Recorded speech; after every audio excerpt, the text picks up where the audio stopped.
Американскиот фолклорист Роберт Хенри Либман во периодот од 1967 до 1973 година снимил голем број видеоматеријали од руралните средини, како и видеозаписи од фолклорните фестивали кои се одржувале во Македонија, но и во Србија и Хрватска.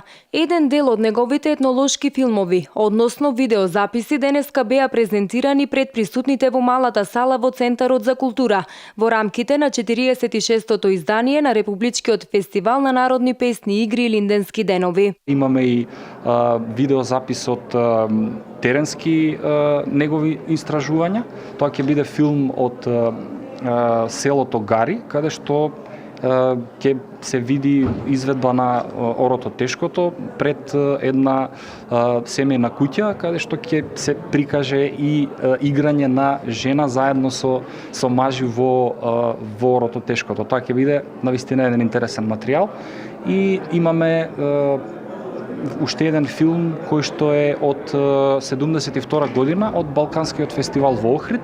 Овој пат ќе биде прекажана фолклорната група од Богданци, тоа е исто така фолклорната група Русали, каде што ги презентираат русалиските ора. Присутните исто така имаа можност да ја проследат и проекцијата на видеозапис од фолклорниот фестивал Смотра фолклора во Загреб, снимен во 1972 година, каде настапува фолклорната група Русалим од село Петрово. Станува збор за редок видеозапис кој го нема во македонските архиви.